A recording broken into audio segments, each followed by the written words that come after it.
Hello guys, this is your friend and we are back with a new fanfic.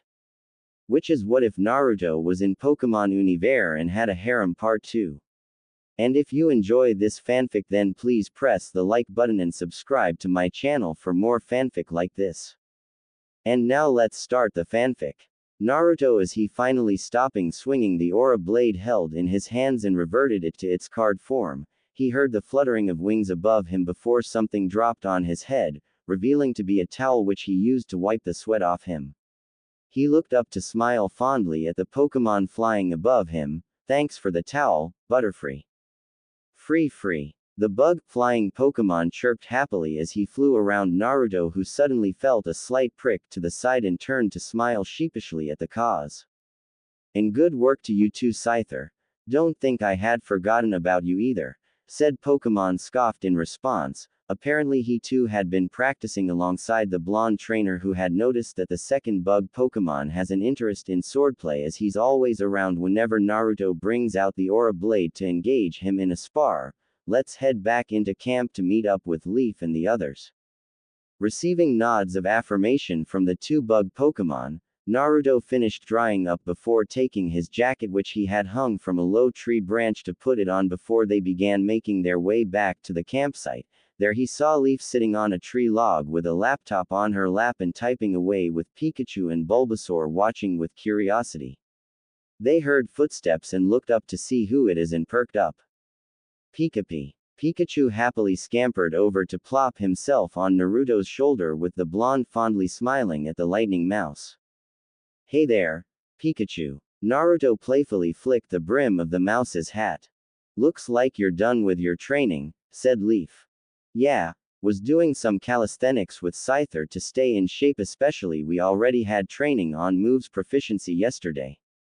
Yeah, I could see the results of the training whenever you battled those bug trainers here in the Viridian Forest, said Leaf as she recalled the looks of disbelief on the trainers, given that Naruto was a 2-week-old Pokémon trainer.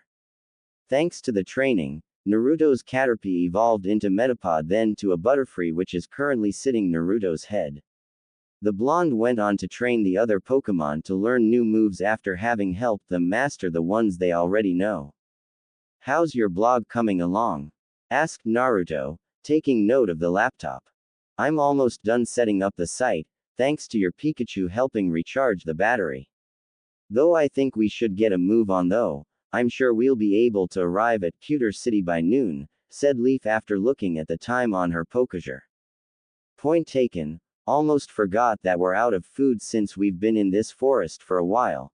Naruto returned the Pokémon excluding Pikachu into their Pokeballs before packing up and starting their trek through the Viridian Forest. Eventually, they exited from the forest onto the open road and later caught sight of a city in the distance with the Pokéjar identifying the place to be Pewter City. Looks like we made it to Pewter City. Pikachu nodded in agreement. Let's head over to the Pokémon Center to take care of our Pokémon and then figure what to do from there, said Leaf. With that said, they entered the city and followed the directions to the Pokémon Center, which apparently a tall tower. Then went inside to see many trainers and medical staffs moving about and taking part in various activities. Naruto and Leaf went over to the reception desk where they saw Nurse Joy standing behind it and approached her. Hello Nurse Joy. Could you please help revitalize my Pokémon? Asked Naruto, having placed his Pokeballs in a tray with Pikachu hopping onto the table after giving his hat to his trainer, not wanting to lose it. Mine too please, Leaf presented her tray as well. I'll be pleased to do just that, Naruto and Leaf, said Nurse Joy with a smile. Leaf blinked in confusion. You know of us? Of course. The Joy of Viridian City, who is my little sister, told me about how the two of you helped protect the sick Pokémon from Team Rocket, Nurse Joy explained. We were just doing what was right, Naruto rubbed the back of his head sheepishly. Which was very nice of you. By the way, have you checked the poster behind you yet? Asked Joy before walking away to heal the Pokémon. Poster. Naruto turned around and saw said poster on the wall, then proceeded to read it. The Pokémon League Regional Championship. One must attain a badge from a gym leader of a town or city through a Pokémon battle. In order to participate in the Championship League, one must have accumulated 8 official gym badges. Looks like the rules haven't changed that much besides the increment of the age requirement to become a Pokémon trainer, said Leaf. I'll wait until Pikachu and the others are healed up, then I'll head for the gym here, said Naruto. In that case, we could use this chance to stock up on supplies as well as call our moms too, Leaf suggested. Good idea. Apparently the Pokémon Center also has a store inbuilt.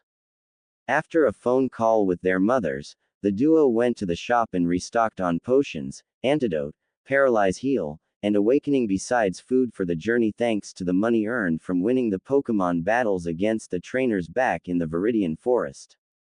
They went to pick up their Pokémon afterwards. They were walking along the street when a passerby handing out brochures gave one to them before continuing on his way.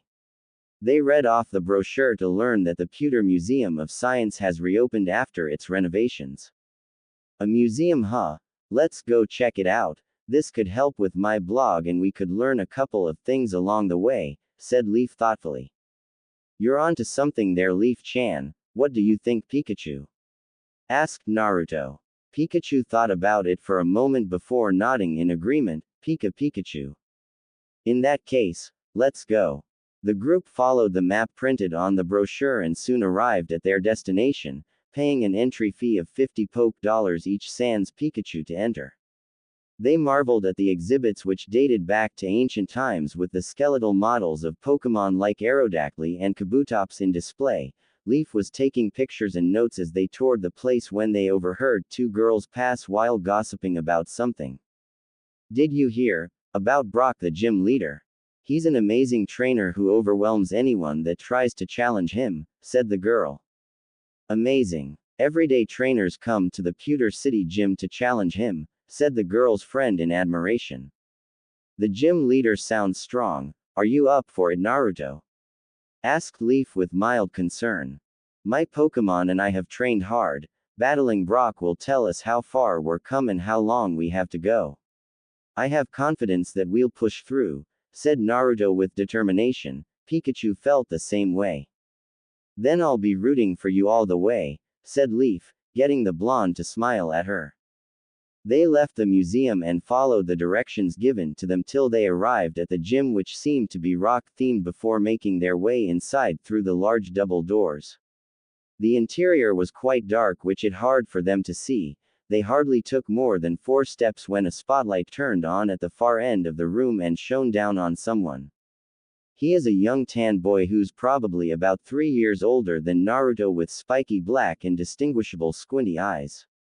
He wears a green vest which has 4 large pockets on the front over an orange short-sleeved t-shirt, along with brown pants held up by a black belt with a gold rectangular buckle, had attached brown belt pockets on either side, and a pair of blue and white sneakers. Who are you and what are you doing here? Asked the boy. My name is Naruto Un Ketchum from Pallet Town and I came here to challenge the gym leader to a battle to earn a badge. I take it that you're Brock then? Naruto introduced himself. Is this your first match? For if it is, then it's far different from a regular Pokémon battle as there are special rules. Such an example being that we will use 2 Pokémon each, understood? Brock explained. Naruto nodded in affirmation. I understand well enough. How long have you been on your journey? About 2 weeks tops. Your Pikachu is still at its cutest stage. Pikachu blushed a bit at the gym leader's words. It can't win. Okay, now that soured his mood. I suggest you don't go assuming that you know me. I came into this gym while fully aware of what it means to challenge a gym leader, said Naruto with a frown. Very well then. I have to answer to every challenge as a gym leader. Brock snapped his fingers as the walls opened up and 2 halves of a rock-themed arena slid into place in between Naruto and Brock while Leaf climbed up to the stands to watch the forthcoming battle. Both took their places and brought their Pokeballs for battle. Music start. Pokémon Black 2 White 2 Super Music Complete Ost, Battle. Gym Leader Kanto. Let the match begin. Go Geodude. Brock declared before throwing the Pokeball out into the field for it to open up in a bright flash of light and reveal a gray boulder-like Pokemon with bulging rocky eyebrows, trapezoidal brown eyes, a wide mouth, and a pair of muscular arms with 5 fingers. Naruto threw his Pokeball into the field as well to reveal his Pokemon being Butterfree, then he tightened his goggles with determination. Alright Butterfree, let's show them what we've got. Free. Butterfree looked ever ready for battle. Brock quirked an eyebrow at this, using a bug, flying type against a rock, ground type is a rookie mistake. Go Geodude, use tackle attack. Geodude used its arms to launch itself towards Butterfree with great speed. Butterfree, fly straight up to dodge and then use string shot. Naruto quickly called out. Butterfree flapped his wings to quickly ascend to evade the incoming attack, then spewed out sticky silk to wrap around his target to restrain it. That will not hold Geodude for long, said Brock as Geodude was already in the process of tearing the bindings free. I know, but long enough to do this. Use Stun Spore Butterfree, said Naruto, surprising Brock with the bug Pokemon dispersing orange spores from his body onto Geodude, who began to spasm a bit afterwards. Now use Tackle. Butterfree now took to ramming into Geodude repetitively with the rock Pokemon grunting at each impact. What's going on? Tackle shouldn't be affecting Geodude this much as a normal type move, said Brock in confusion. That would be because of my Butterfree's tinted lens ability, which enables him to use not very effective moves to deal regular damage. Part of the reason why I choose Butterfree for battle, Naruto explained. So that's why, but I'm not done just yet. Geodude, use Rock Throw. Brock commanded. Geodude scooped up nearby rocks and flung them towards Butterfree. Use Confusion to catch those rocks and send them right back, Butterfree. Naruto quickly reacted. Butterfree's eyes glowed with purple psychic energy, then thrown rocks stopped in midair for a moment before flying straight back and pelting Geodude. It's over with this, use Gust. Butterfree flapped his wings strongly to launch a powerful blast of air to send Geodude flying and slammed into a boulder where it collapsed to the ground unconscious. Alright, way to go Naruto. Leaf cheered happily at the blonde's victory when she heard a whine and looked to the side to see 10 young children and noticed that they all bore a strong resemblance to Brock. Could they be related to Brock? Return Geodude. Brock recalled the defeated Pokemon back into its Pokeball. You've certainly trained your Pokemon well, but let's see you can take on my last Pokemon. Go Onix. He threw his second and last Pokeball out into the field to open and reveal what appears to be a Pokemon composed of a giant chain of gray boulders that becomes much smaller towards the tail, and on the top of its head is a rocky spine, making it akin to a snake made of stones. Okay then. Return Butterfree and good job. Naruto recalled the bug Pokemon back into the Pokeball before glancing at Pikachu. It's your time to shine Pikachu, because I choose you. Pikachu handed his hat over to Naruto before leaping off his shoulder and running into the battlefield in anticipation. Brock would have critiqued Naruto for his choice of Pokemon, but the previous round already pointed out how unusual the blonde trainer is. Onix, use Tackle. Onix lunged at Pikachu headfirst for a collision. Use Agility to keep away from Onix, Pikachu. Naruto called out in alert. Pikachu took off with increasing speed as he evaded repeated tackle attacks from Onix. Now use Electro Ball. Pikachu launched off a boulder and formed a sphere of yellow electricity at the tip of his tail before firing it at Onix to inflict damage. Onix, use Rock Throw, said Brock with the rock-type Pokemon slamming its tail into the ground and rocks flew out at Pikachu. Naruto's mind raced for a solution. Use Agility once more, then use Quick Attack on Onix. Pikachu rushed forward, rapidly darting from left to right to evade the rock projectiles. Onix use Slam when Pikachu gets close enough. Brock commanded. Onix nodded in affirmation and readied its tail for the attack. Dodge at the last minute and run up Onix's body and then use Iron Tail. Pikachu timed his moment carefully, then evaded the stone tail with a sidestep, then ran up with his tail turning metallic before lashing out with a swipe to land a super effective hit. the momentum and move typing proved to be too much for Onyx to bear as it collapsed to the ground with swirls in its eyes. Alright, we won. Naruto cheered with a fist pump and Pikachu jumped up and down happily before running back to Naruto and receiving his hat. Music end. Brock gaped in shock at the outcome before letting out a sigh of resignation and brought out his Pokeball to recall Onyx. Onyx, you did your best, so return for a good rest. Then he approached Naruto with Leaf walking up to him and the children following after her. You trained your Pokemon well and came up with ways to earn victory which I've hardly seen with other trainers since they would challenge me with Pokemon of type advantages. I just try help my Pokemon to be the best I believe they can be, and I should also prove myself worthy of being their trainer, said Naruto. Pikachu. Pikachu was in full agreement. The training was hard but results were worth the effort. Hearing that makes me glad to award you with the Boulder Badge. Brock reached into one of the brown belt pockets and held out a token which is a simple gray octagon. Naruto took the badge gratefully. Thank you. He looked at the badge then tossed it into the air like a coin then catching it and held it out before him. Boulder Badge acquired. Pi Pikachu. Pikachu cheered with a victory sign. You finally got to do that pose, said Leaf playfully, recalling Naruto wanting to do a pose to look cool after a gym battle and had been practicing it with a coin. That's pretty cool, said one of the children. Thanks. So who are you kids? You kinda resemble Brock, said Naruto. They're my little brothers and sisters, said Brock with pride. Naruto and Leaf looked at them and couldn't help but blush at how it happened given that they had been told about the Pidgey and the Beedrill by their parents. What say we head on over to the Pokemon Center to heal the Pokemon, especially mine? Sounds good to me, said Naruto with a shrug. After escorting the kids back home, the group made their way to the center and had their Pokemon over to Nurse Joy to take care of them. They went on to have dinner at the cafeteria and had a chat mainly around the care of their Pokemon and future aspirations. I see. So Naruto wants to be a Pokemon master and Leaf wishes to be the best Pokemon journalist. Those are really admirable dreams, said Brock with a sad smile. To be honest with you too, it's actually my dream to become a top Pokemon breeder. But I had to take over the gym to support my brothers and sisters and make up for my absent parents. A Pokemon breeder. I get that feeling that you'll be really good at it, said Leaf thoughtfully. Yeah. We'll support your dream just like you support ours.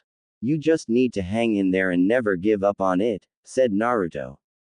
Brock smiled in appreciation. Thanks you guys. Unknown to the trio was that someone else was eavesdropping on them and looked down to the ground as if in shame before walking away. Later on, Naruto and Leaf were standing at the edge of the city, giving it one last look since it would be a long while till they passed through there once again. Well, time to get back on the road then, said Naruto. Yeah, according to Nurse Joy, the next gym is over at Cerulean City, said Leaf. They were just about to take a step when a voice called out to them.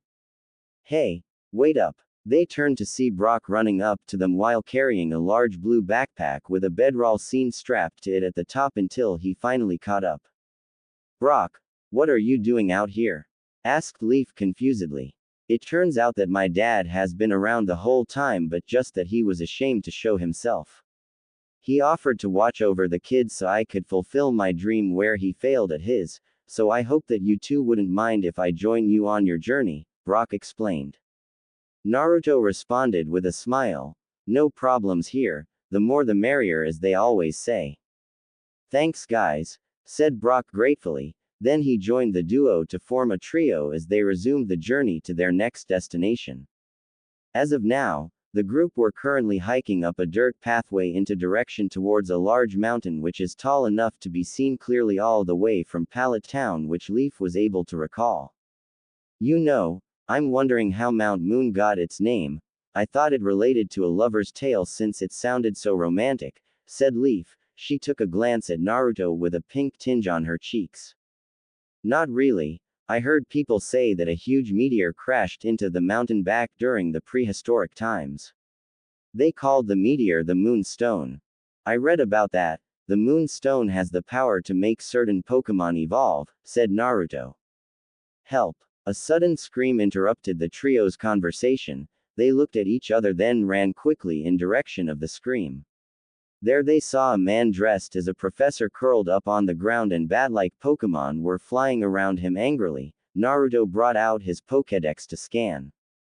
Zubat, the bat Pokémon. Zubat avoids sunlight because exposure causes it to become unhealthy.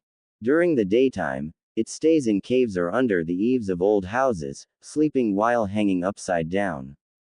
As much as I would like to wonder why they're doing the opposite, we need to help that man. Pikachu used Thundershock to scare the Zubat away. Naruto commanded. Pikachu immediately leapt off his head with cheeks sparking before unleashing a blast of electricity to make the Zubat fly back into the cave, leaving the man alone for them to check on. Are you okay, sir? Asked Leaf with concern. The man dusted off his clothes. I'm fine, thank you very much, brave Pokémon trainers. I am in your debt. No need for that. We just did what anyone else would have done. My name is Naruto Ketchum and this is my buddy Pikachu, she's Leaf and he's Brock. Naruto introduced himself and his friends. I am Seymour the scientist. It is an utmost pleasure to meet you all, said the now named Seymour. Same here, but could you tell us why the Zubat were attacking you in broad daylight? Asked Brock. I can do better and show you the reason. Follow me. Seymour walked into the cave the Zubat went through earlier with the others following him only to be surprised to see that inside was lit up with electric-powered lights strung along the ceilings of the cave. What's with the lights? Asked Leaf. As you could see, somebody had strung these lights through the whole cave but the Pokémon need the dark and this rapid change in the environment is confusing them, Seymour explained. Which was probably why the Zubat left the cave and attacked you, said Brock thoughtfully. Seymour nodded then gestured to the Pokémon residing in the cave. See there, those Paras are planting their mushrooms everywhere and the Sandshrew are getting dried up by the hot lights. Naruto noticed one of the Sandshrew near him panting and was saddened, so he took out a bowl from his backpack and filled it with water from his canteen before placing close to the Pokémon who wasted no time in drinking it all up. Leaf smiled fondly at the blonde's action before turning to speak to Seymour. Did you try to take the lights down? Asked Leaf. Seymour nodded in affirmation. Yes, I did, but the troublemakers kept replacing them. But what reason would they be here for? I fear it's because of the Moonstone. The Moonstone. We were just talking about it on our way here, said Brock.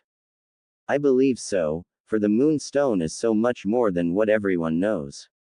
I always believed that Pokémon came from outer space and arrived here with the Moonstone as their spacecraft, and these greedy troublemakers want to steal it from the Pokémon for themselves. Sounds like an original theory, said Leaf with a sweat drop. Naruto listened in as he tended to the Sandshrew. Hope you're feeling better now. He gently patted the Sandshrew's head as it sighed in contentment. Then they heard yet another cry and this one came from a Pokémon. Naruto shot up to his feet and ran down the tunnel with Pikachu following after him. Naruto, wait up. Leaf took off after with Brock and Seymour close behind. Naruto skidded around the corner and narrowed his eyes upon seeing Meowth from Team Rocket looming over a frightened Pokémon which he identified to be a Clefairy quivering in fear with a stone shard held in its hands. Now fork over that Moonstone and no one gets hurt. Meowth was about to take another step when Naruto stood in between them and glared at the cat Pokémon with Leaf frowning once she caught up with Naruto. You again? What are you doing here? Asked Leaf. A talking Meowth. Brock was rather surprised at a Pokémon capable of human speech. Don't bother. This Meowth is a member of Team Rocket and they're nothing but trouble. Then prepare for trouble. Jessie appeared next to Meowth with a pickaxe in hand. James soon joined while holding a shovel, and make it double.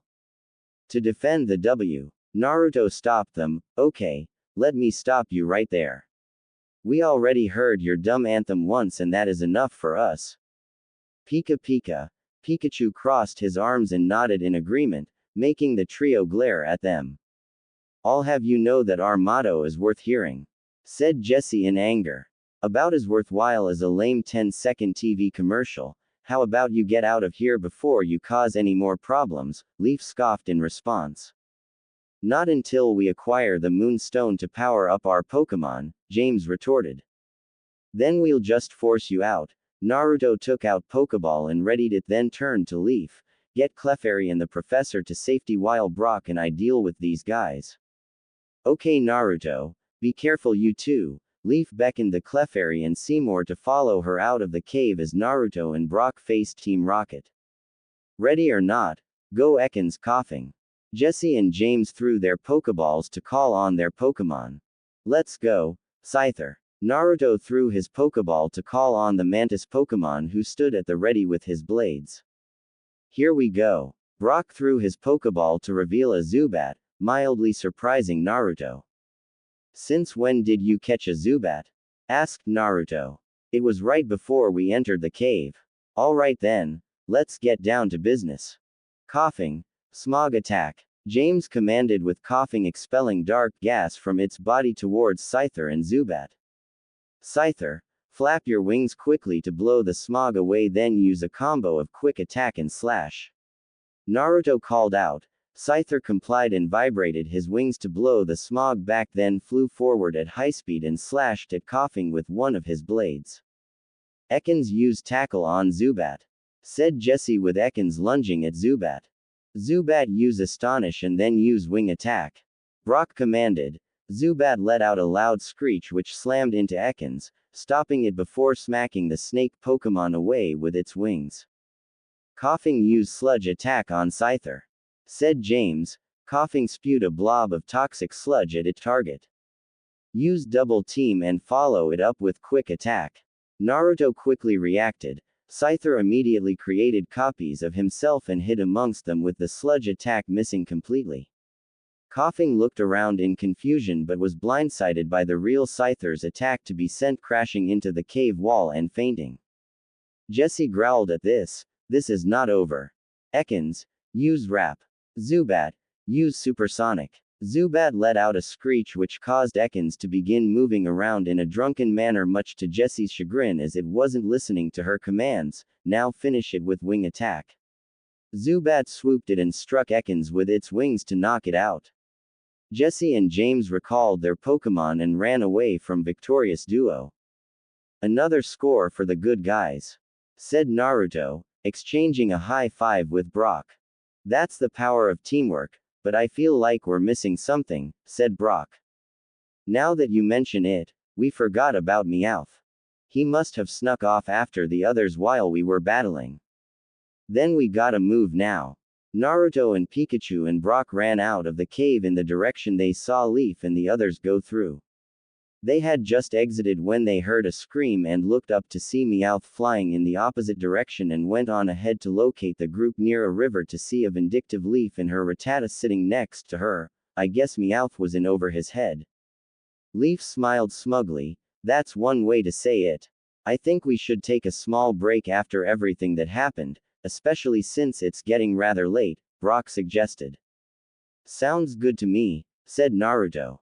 The group settled down for the meantime. Naruto reached into his bag and took out a container full of Pokemon food. Then he noticed that Brock also has Pokemon food with him as well. You make Pokemon food too? Yeah, it's my very own recipe which I've been constantly improving upon. I guess the same goes for you, said Brock, feeding a pellet to Zubat who was perched on his shoulder.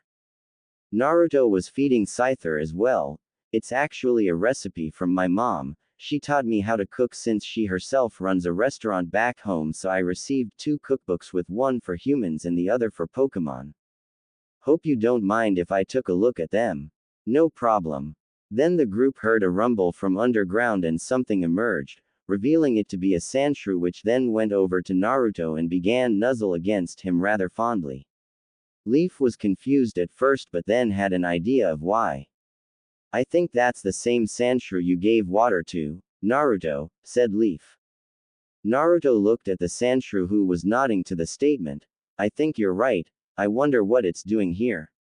My guess is that it has taken a liking to you since you were so nice to it, said Brock thoughtfully. It goes to show how much of a kind Pokemon trainer you are, said Seymour. Scyther was in agreement. Naruto has shown to be strong and kind to himself and his fellow Pokémon. Well, this calls for a commemorative picture. Leaf reached into her backpack and took out a digital camera. Then she snapped a picture before noticing Pikachu sitting on a rock and having a conversation with the Clefairy. How cute, I'll take a picture of this too. How nice. It makes me wonder what it is they're talking about, said Seymour. Pikachu suddenly stood up and waved to them. Pikapi.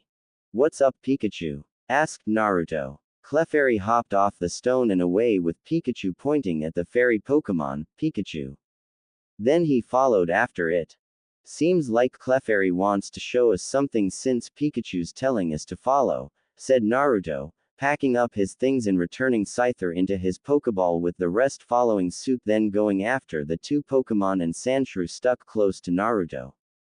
The group made their way through the forested part of the area as the sun went down and the night began. They emerged into a small clearing to discover another cave with its entrance hidden by vegetation and went through it.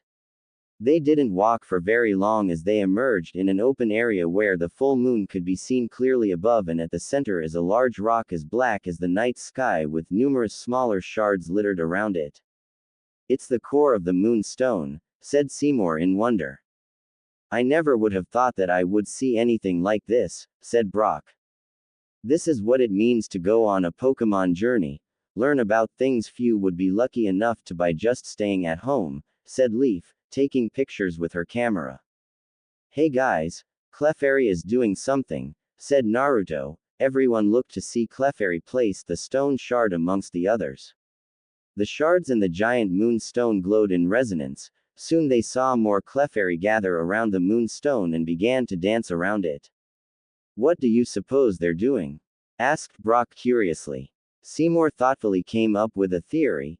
It seems to me like the Clefairy worship the moonstone like a deity, which would have to do with them collecting its shards which had broken off when it crashed into the mountain, and another evidence is that it's a full moon tonight. I'm guessing that Clefairy had invited us to watch the ceremony. Leaf realized what was going on now. Well, before we can enjoy the show, Pikachu, use Thunder Wave behind us, said Naruto with a frown. Pikachu immediately spun around and fired jolts of electricity at the cave's exit. Yeah, there were screams and someone tumbled out to reveal to the group who were very familiar with Team Rocket again, said Brock in annoyance. I figured these three are too stubborn to call it quits, so I had to keep an eye out should they try to follow us since we were with Clefairy, said Naruto, but the truth of the matter was that he had been using his aura to sense his surroundings and noted that they were spying on them. How did you know? Jessie muttered through the paralysis. Naruto simply smiled. That's for me to know and for you never to find out. After tying Team Rocket up with ropes and put to sleep with Butterfree's sleep powder, the group sat down and watched as the Clefairy continued to dance around the giant moonstone. Then smaller shards hovered into the air and floated over to different Clefairy who touched them delicately and lit up in a bright light before revealing themselves taller and changed. Naruto brought out his Pokédex to scan. Clefairy, the fairy Pokémon. The moonlight that it stores in the wings on its back apparently gives it the ability to float in midair. Clefable, the evolved form of Clefairy.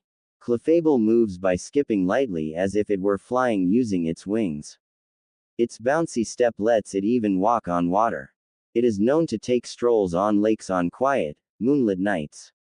And it also counts as a ritual for the moonstone chooses who will evolve and who won't. I am learning so much from this single encounter, said Seymour excitedly. Same here, I'm really glad that I joined up on this journey, said Brock. We all are, said Naruto with Pikachu curling up on his lap and falling asleep with the rest soon following suit. The next morning, everyone had woken up and went to rinse off back at the river before heading for the exit leading out of the mountain, not to mention that he had also called Officer Jenny to pick up Team Rocket as well. The Clefairy and Clefable had also come to see them off. Just this is it, Seymour, said Naruto. What will you be doing from here? Asked Leaf. Well, I'll be staying since it's been my lifelong dream to learn about them and the moonstone so that one day, I'll be able to go to space with them, said Seymour. Be sure to send us a postcard when you do, said Brock with a smile. Naruto turned to leave when he felt something tug at the bottom of his pants with the same for Leaf's socks. Both looked down to see Sandshrew and Clefairy holding on, and that wasn't all as three Clefable approached with a moonstone each for Naruto, Brock and Leaf. Seems like they want to give those moonstones to you and those two want to come along. Normally I would be against capture, but they're the ones that made the choice, said Seymour. Then I can do nothing more than say thanks. Naruto took the moonstone and placed it in his backpack before turning to Sandshrew, and welcome to the team. He took out a Pokeball and tapped its head with it. The Pokeball shook 3 times before signaling a successful capture and heard the same sound for Leaf. Then the Pokédex beeped. Sandshrew, the mouse Pokémon. Sandshrew burrows and lives underground. If threatened, it curls itself up into a ball for protection. This Sandshrew is male with the ability Sand Veil. Moves: Scratch, Defense Curl, Sand Attack, Rollout. We need to get going, Seymour. Hope to see you one day, said Naruto. And I wish you all a fruitful journey, said Seymour. The group bade the professor and fairy Pokemon farewell as they left Mount Moon and were now making headway for Cerulean City and to Naruto's second gym to earn his next badge. It didn't take long for them to reach a crossroads, with a signpost pointing the different directions of each route. Of particular importance to them, the path towards Cerulean City. I guess we're headed the right way with where the sign is pointing. Brock noticed something else, and there's something else scribbled there. What's it say? Asked Leaf curiously. It says, Gary was here. Naruto is a loser. Both Naruto and Leaf let out a groan at who wrote it. Something tells me you two know who wrote this. Understatement of the year, Brock. We'll tell you about it while we're walking, Naruto replied with a deadpanned expression. Looks like we'll soon be arriving at Cerulean City, said Naruto, looking at the map from his Pokéjar as he walked beside Leaf and Brock along the dirt path towards their current destination. Glad to hear that. We're almost out of provisions and need to get our Pokémon patched up at the Pokémon Center after all those battles we've had along the way, said Leaf. You're right. Afterwards we can restock before you can prepare for your gym battle, said Brock. Then let's get going. Can't wait to see how the place is like, said Naruto. Pikachu nodded in agreement with his blonde trainer. Do you know which Pokémon you would be using for the gym battle? Asked Brock. Naruto hummed thoughtfully. I know that the Cerulean Gym utilizes water-type Pokémon, so Pikachu is a default choice, but I won't be relying on him alone. Plus I'll need to keep an eye out for the kind of Pokémon they would use. Sounds like a good plan for now. Brock looked ahead of the road. We've finally arrived at the city. True enough, the group are now standing at the entry point into the Cerulean City, and there was even a welcome sign which said, the Floral Lagoon City. After receiving directions from the citizens, the group made their way to the Pokémon Center where they handed over their Pokémon to Nurse Joy before going to have lunch over at the cafeteria, then going to wait over at the lobby for their Pokémon. Leaf was currently browsing through the internet on her laptop when she came across something interesting and spoke to the boys. Hey guys, have you heard about Pokeblocks? Not exactly, only bits and pieces, said Naruto. Brock hummed in thought. Same here, although I heard that it originates from the Hoenn region. Well, according to the Poke Forum, Pokeblocks are colorful candy blocks made for Pokemon. They're mostly used by coordinators to increase a Pokemon's condition for Pokemon contests. There's even a tip that they can also be used in the Safari Zone to make wild Pokemon less likely to escape in battle, said Leaf, reading from the webpage. So how are these Pokeblocks made, by the way? Asked Brock. They're made by mixing berries together. The flavor and color of the Pokeblocks depends on the kinds of berries used in the mixture. All this sounds interesting. I wouldn't mind trying it out. They were snapped out of their conversation upon hearing the PA call out their names to report to the counter for their Pokemon. They immediately headed there to acquire their Pokemon, with Pikachu hopping onto Naruto's shoulder and putting his hat back on. Alright buddy, let's head for the gym and win ourselves a badge, said Naruto with a smirk. Pikachu raised a paw into the air excitedly. Pikachu. I see you're as pumped up as ever, said Leaf fondly. Sure am, let's go. Well, I need to go do some things in the city, so I'll see you guys later, Brock spoke up. You aren't coming with us? Asked Leaf. Sorry, it's very important. Naruto nodded in understanding. It's okay then, wish me luck. Sure thing. Receiving directions from Nurse Joy, the trio made their way from the Pokémon Center with Brock taking a different route and were able to locate the Cerulean Gym. However, they couldn't help but find the design to be rather tacky in a way, with it being a dome-shaped, brightly colored gym with a gigantic painting of a dugong on top of it. But they went inside regardless and noticed that there are quite a lot of people inside. What's going on? Asked Leaf confusedly. I don't know. Let's follow them and find out, Naruto suggested. The duo followed the crowd into what appears to be a performance hall with a large swimming pool at the center. Is it some kind of show? Seems like it. But I thought this place is a Pokémon gym. Suddenly the announcer spoke through the loudspeakers for all to hear. And now introducing to you, Cerulean City's sensational sisters.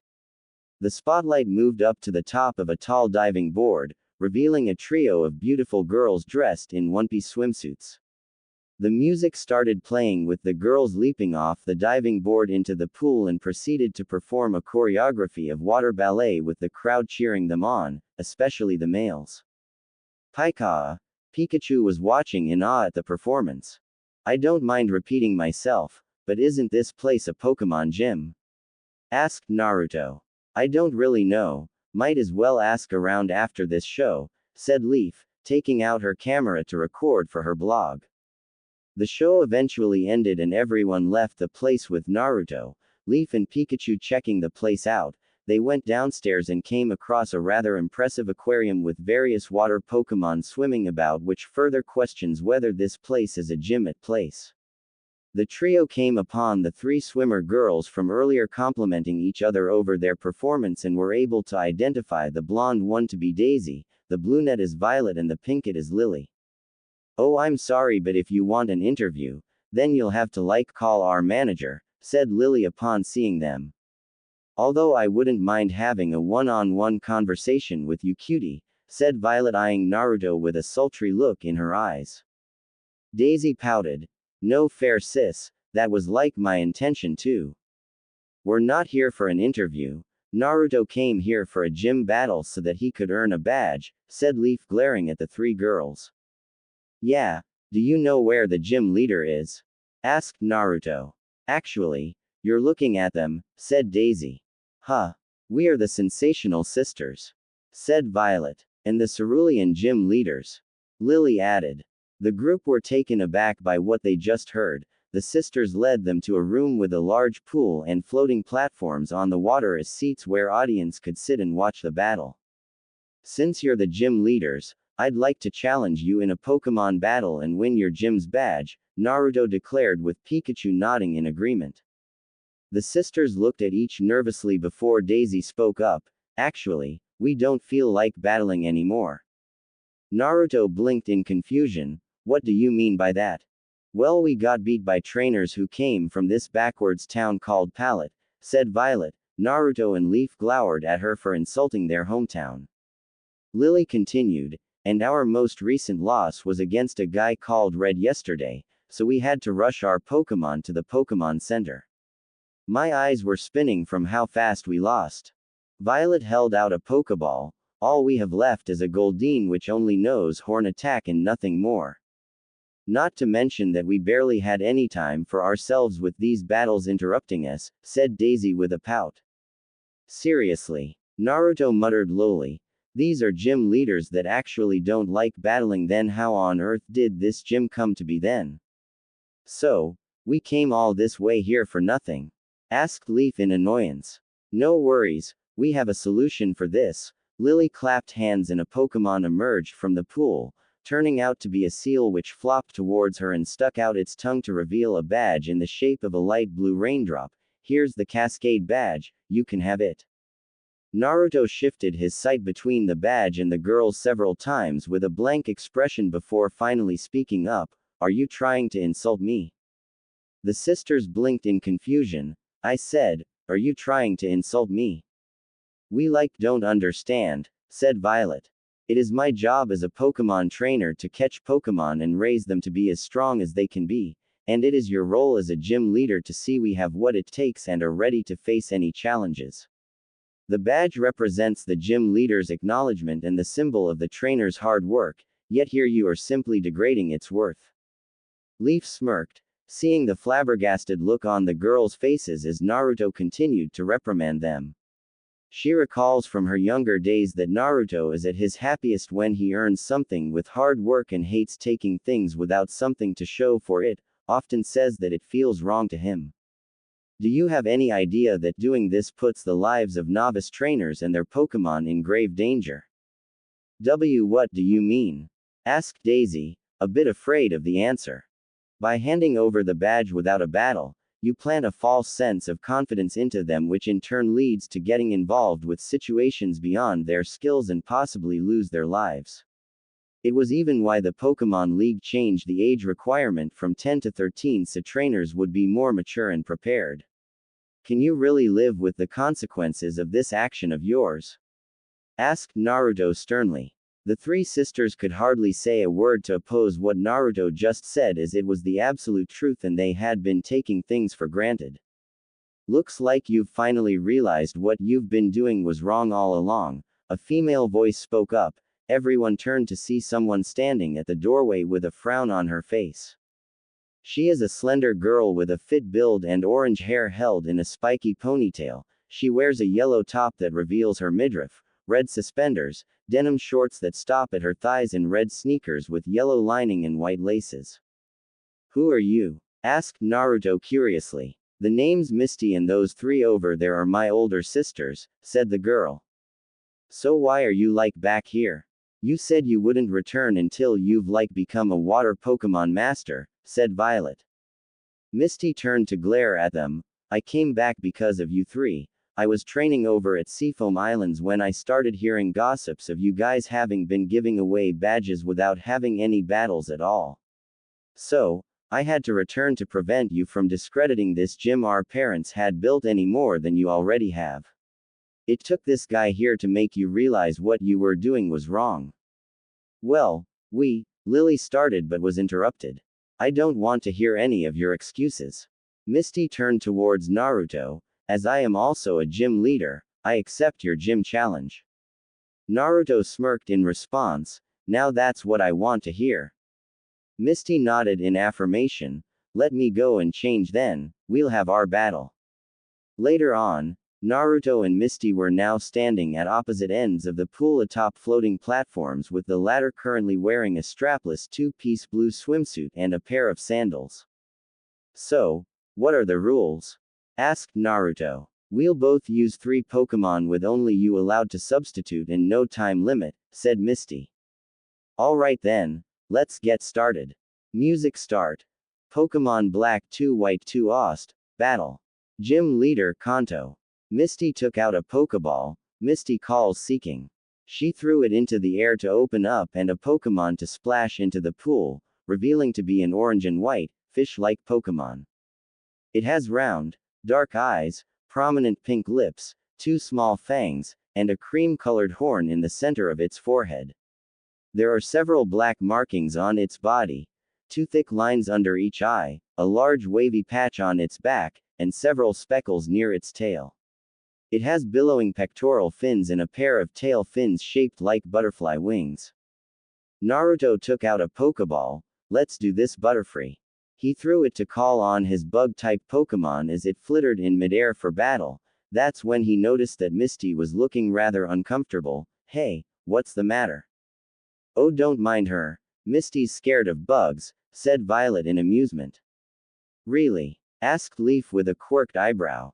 Shut it, Violet. You have no idea how creepy bugs are. Misty yelled. Naruto's sweat dropped before snapping back into focus. Anyways, Butterfree used Gust. Butterfree flapped his wings furiously to launch a powerful gust of wind towards Seeking. Seeking quickly, dive underwater, said Misty. Seeking immediately dove and dodged the incoming attack. Now come out and use Peck. The water Pokemon shot out of the water with its horn aiming at Butterfree. Naruto quickly reacted, dodged to the side and used String Shot to slow it down. Butterfree flew sideways to evade the Peck attack and spewed silk from his mouth to wrap around the Seeking several times to restrain its movements. Now use Tackle.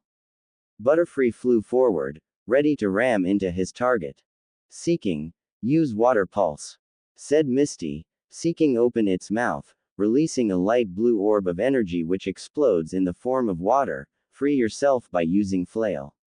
It began to wiggle wildly, soon squirming out of the silk wrapped around it. Butterfree, are you okay? Naruto called out in concern. Butterfree shook his head a few times before turning to confirm that he's okay. It's great that you didn't get confused by the attack. Now use Sleep Powder. Butterfree began dispersing blue spores from his body. I don't think so. Dive underwater. Seeking. Misty commanded with the water Pokemon diving in. Use Confusion to pull it out of the water, said Naruto. Butterfree's eyes glowed with purple psychic energy and Seeking was levitated out of the water and exposed to the spores before being put to sleep. What? Misty couldn't believe what's happening. Seeking, wake up. Slam it onto one of the platforms and end this with Bug Bite. Butterfree proceeded to slam Seeking several times on the platform before swooping with his mandibles clamping down on the Seeking, damaging it enough to faint. Seeking return. Misty recalled the fainted Pokemon back into its Pokeball before looking at Naruto. You're pretty good, but I'm just getting started. Misty calls Staryu. She threw her next Pokeball to call onto a golden brown, starfish-like Pokemon with 5 appendages which surround an exterior organ called the core resembling a golden metal casing with a red gem in the center, which is held in place by a golden ring looped around Staryu's lower left point. Can you keep going, buddy? Asked Naruto. Free. Butterfree nodded in affirmation, eager to continue battling. Alright, but I'll pull you out should things turn sour. This time, I'll be the one to attack. Staryu, use Water Gun. Staryu releases a spiral of water from the tip of its topmost limb at Butterfree, who had to dodge it. Don't give up, keep firing until you finally hit it. Staryu followed up by firing additional shots of water from its other appendages, forcing Butterfree into the defensive and dodging the attacks. I can't attack from close range, best to attack from a distance, Naruto muttered before calling out, Butterfree, use String Shot. I don't think so. Staryu, use Rapid Spin. Misty commanded. Staryu began spinning quickly like a ninja throwing star and shredded through the String Shot before slamming Butterfree into the water. Now finish it with Tackle. The starfish Pokemon collided into Butterfree with the Pokemon unable to take any more damage and fainting. Naruto let out a sigh before recalling Butterfree back into his Pokeball. You did your best, buddy, leave the rest to us. Pikachu, it's go time. Pikachu kept his hat on before leaping off Naruto's shoulder onto the floating platform with sparks flying from his cheeks. I was expecting you to use your Pikachu, but I won't back down. Staryu, use Bubble Beam. Misty called out. The jewel in the middle of Staryu's body glows orange and it released blue bubbles from it at Pikachu. Use Thundershock on the bubbles, Pikachu, said Naruto. Pikachu quickly fired a blast of electricity towards the incoming bubbles, successfully erasing them before firing another blast at Staryu. Quick! Dive underwater. Staryu jumped off the platform into the pool to dodge. Now use Tackle. The starfish shot out of the water to attack. Dodge by using Agility. Pikachu began moving at high speed along the platforms whilst evading Staryu's attacks until Naruto called out, now knock it away with Iron Tail. Pikachu's tail turned metallic before spinning round to smack Staryu right in the jewel to send it flying into the water. Hang in there, Staryu, use Recover, said Misty. Naruto frowned a bit upon seeing Staryu heal itself of its injuries. I'll need to inflict enough damage to knock it out or it will simply heal itself again. Misty called out, use Water Gun. Naruto quickly reacted. Combine both agility and quick attack to get in close Pikachu. The mouse moved at a much greater speed than before whilst avoiding the incoming shots of water. Now knock it into the water. Pikachu slammed Staryu into the pool before it could react, and now used Thundershock. Misty's eyes widened in realization and called out in a panic, "Staryu, get out of the water." She was too late as Pikachu fired a powerful blast of electricity into the water. Then Staryu floated back onto the surface and laid there unmoving. "Oh no. That's 2 down and 1 more. Let's keep this momentum going, Pikachu," said Naruto. Pikachu nodded in response. "You're pretty good, but I'm not giving up to the very end." Misty recalled Staryu into its Pokeball before bringing out her last one. Misty calls Starmie.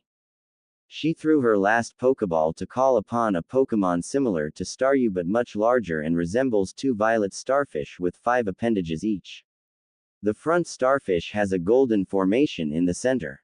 In the center of the golden casing is its red jewel core, which can glow in 7 colors and has developed to resemble a cut precious stone. The second starfish is semi-attached to the back of the first and can spin 360 degrees. No doubt that is her strongest Pokemon, plus it's a water and psychic type. "Gonna have to play this smart," said Naruto thoughtfully before calling out, "Hey Pikachu, I need you to return for now." Why is he like calling Pikachu back when he has the type advantage? Asked Lily confusedly. Because it's like him to do so. Naruto acts differently compared to an everyday trainer, said Leaf with a smile. "Why did you call Pikachu back?" asked Misty. "I wanted to give him a short break, but mostly I want to give the next guy a chance to battle or he'll be sulking the rest of the day," said Naruto. "Who?" The blonde simply smiled and threw the Pokeball to bring out his third Pokemon, which of course had a comedic reaction. "Eck! Another bug, and this one has blades!" Misty shrieked. The Pokemon happened to be Scyther, whom seems to be rather offended by the girl's reaction. "Now that's just being rude," said Naruto with a small frown. "Starmie, use Tackle," said Misty. Starmie launched itself while spinning like a throwing star towards Scyther. "Use Double Team and follow up with Leer." Scyther's body became outlined in white and he created multiple copies of himself with Starmie completely missing the real one as it went through a copy. Then they turned to glare at the Pokemon with eyes glowing red and reduced its defensive power. "Take them all out by using Psybeam." Starmie's Jewel Shine then released a multicolored beam from it at the copies, taking them all out, but the real one is nowhere to be seen. "Where is the real one?" Naruto smirked. "Use Slash." Scyther swooped down from above with his scythes glowing white as he repeatedly slashes Starmie. "Use your water gun, Starmie." The water Pokemon immediately fired a powerful stream of water at Scyther from a point-blank range which knocked him away from it. "Now use Recover." Starmie's whole body glowed yellow and all of the damage on its body disappeared. "So, it can use that move too, huh? It can be a bit annoying from the opposite end. Better work a way around it." Scyther use Focus Energy. Scyther took in a deep breath as his body becomes outlined in a light aura. Misty tensed, seeing now that there's now a likely chance of being hit with a critical strike. "Quick Starmie, use Psybeam and don't let Scyther get close to you." "Scyther, get in close with agility and then use Fury Cutter." Naruto commanded. Scyther dashed forward, repeatedly vanish and immediately reappears in different spots while dodging the blasts of Psybeam until he was upon Starmie, then proceeded to slash at it with each strike doubling in power.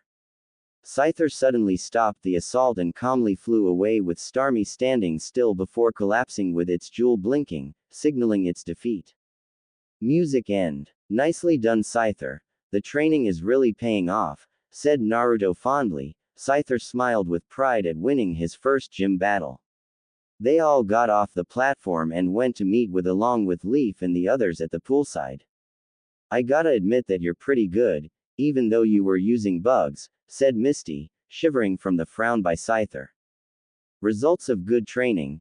This battle helped me learn a few things too," said Naruto.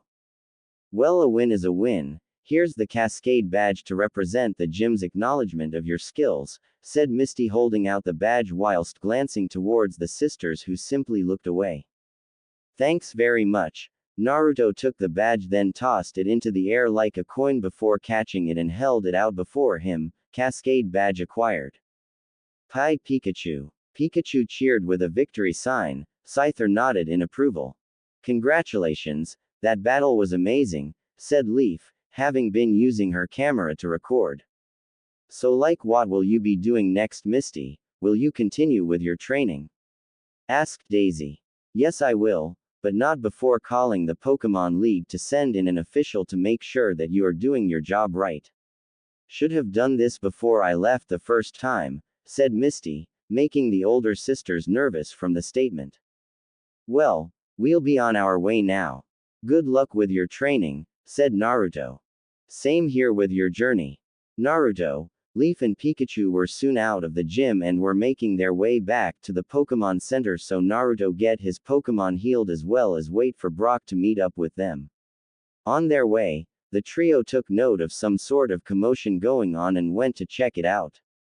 They came across a crowd gathered around a house and the police were sanctioning the area to prevent anyone from entering the building. Leaf approached one of the bystanders to inquire, "Excuse me, may I know what's happened here?"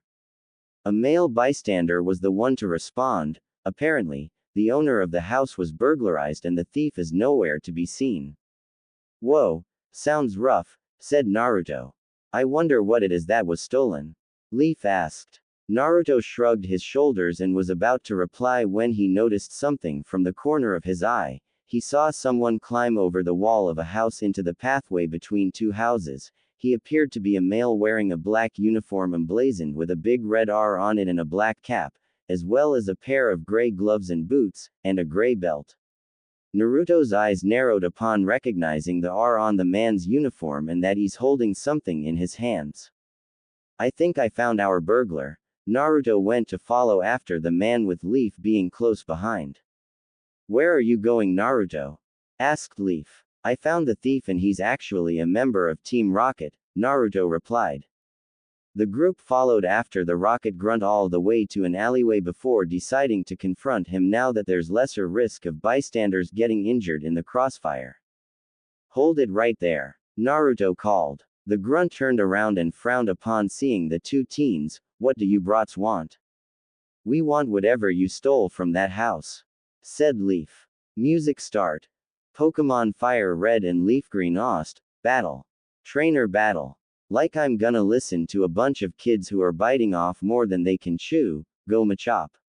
He threw a Pokeball to call on the fighting type Pokémon, gonna make you regret poking your noses into my business. We'll see about that, take to the skies Pidgeotto.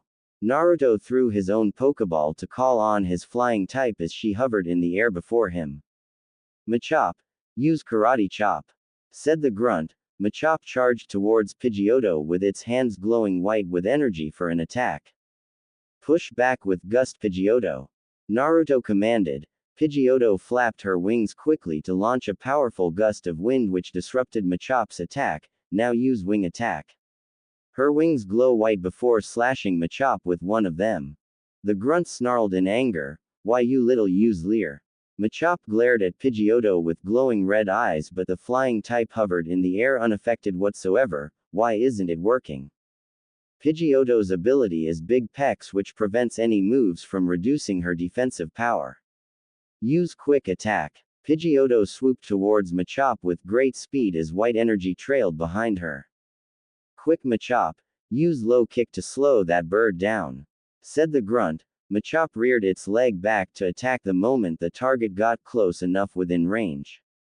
Switch to Wing Attack, Naruto called out. Pidgeotto rapidly switched her flight path to go past Machop to get behind it and knock it face-first to the ground with her wings. Machop struggled to get back up but collapsed with swirls in its eyes. The grunt groaned in annoyance as he recalled Machop into its Pokeball. Useless thing, let's see how you handle my next Pokemon. Go Drowsy. Pidgeotto use Gust, Naruto called out. The grunt sneered in response. Oh no you don't, use Disable Drowsy. Drowsy's eyes glowed light blue, causing Pidgeotto to be outlined in light blue briefly and she suddenly stopped using the attack. Oh no, Pidgeotto won't be able to use Gust for some time, said Leaf worriedly. Naruto frowned at this. Gonna have to manage without it for now. Pidgeotto use Wing Attack. Drowsy, use Hypnosis, said the grunt. Drowsy waves its hands, releasing multiple multicolored circles from its face at Pidgeotto, which caused her to fall to the ground fast asleep. Now use Pound. Drowsy's hands glow yellow and it hits the sleeping Pidgeotto with them. Naruto gritted his teeth as he brought out his Pokeball. Pidgeotto return. He recalling her before any further damage was done. Sandshrew, you're up. He threw another Pokeball to call on Sandshrew, who appeared ready for battle. Switching Pokemon doesn't change a thing. Drowsy use Hypnosis. Not so fast. Sandshrew use Sand Attack and aim it at Drowsy's eyes. Naruto commanded urgently. Sandshrew dug his claws into the ground and flung dirt right into Drowsy's face, which disrupted its attack. What? The grunt was taken aback by this sudden move. I was keeping an eye out for when you try that move again and adjusted accordingly. Now use Scratch while Drowsy is still blinded. Sandshrew lunged at Drowsy and proceeded to scratch at it with his claws. Don't just stand there. Strike back with Pound, said the grunt angrily. Naruto saw Drowsy about to attack and quickly called out, Sandshrew, use Defense Curl, then follow up with Rollout. Sandshrew quickly curled up into a ball before being pushed back whilst sustaining a small amount of damage. He began to roll at the Drowsy and slam into it with great speed and power. What the? That move shouldn't be as strong, said the grunt in shock. By using Defense Curl first, it doubles the power of Rollout when used afterwards, so guess what's gonna happen now? Said Naruto with a smirk. Sandshrew continues to repeatedly attack Drowsy with power increasing from every hit till the psychic was unable to endure anymore and collapsed in a faint. Music end. Nicely done, Sandshrew, and you're only gonna get better, said Naruto fondly. Sandshrew jumped up and down while squeaking happily. The rocket grunt took a step back in shock at what just happened. A brat actually beat him. I'm getting out of here. He returned the Drowsy to its Pokeball and turned to run away. Oh no you don't. Pikachu used Thunder Wave. Pikachu leapt from Naruto's shoulder and fired a weak jolt of electricity towards the grunt, making him fall to the ground paralyzed. Now then, let's see what you were trying to get away with. Naruto and Leaf took the item from the grunt and were surprised to see what it is. That's a TM case, and it contains a lot of TMs too, said Leaf. No doubt, he wanted to use these TMs to teach his Pokemon powerful moves, said Naruto, closing up the TM case. Go and get Officer Jenny while we keep him company, Leaf-chan. Okay, I'll be back soon. Leaf quickly left the alleyway while Naruto leaned back against the wall and kept an eye on the immobilized grunt. Some time later, Officer Jenny had arrived to take the grunt to the police station, then had Naruto and Leaf follow her to meet the owners of the burglarized house, which turned out to be an elderly couple, to return the TM case. They were so grateful that they offered a TM as a reward. Naruto tried to refuse but had to take one due to their insistence, so he was given a TM-28, which teaches the move Dig, and learnt that unlike in the past that TMs are now reusable. Hey guys, how did your gym battle go? Asked Brock as he entered the Pokemon Center and met up with the duo at the lobby. See for yourself. Naruto revealed his newly acquired Cascade badge. I was able to win after a good battle with the gym leader. Congrats with the win. Leaf looked through the map app on her Pokémon. According to the map, the next gym is in Vermilion City. Then that's our next stop. We already purchased provisions for the trip, so we're good to go, said Naruto.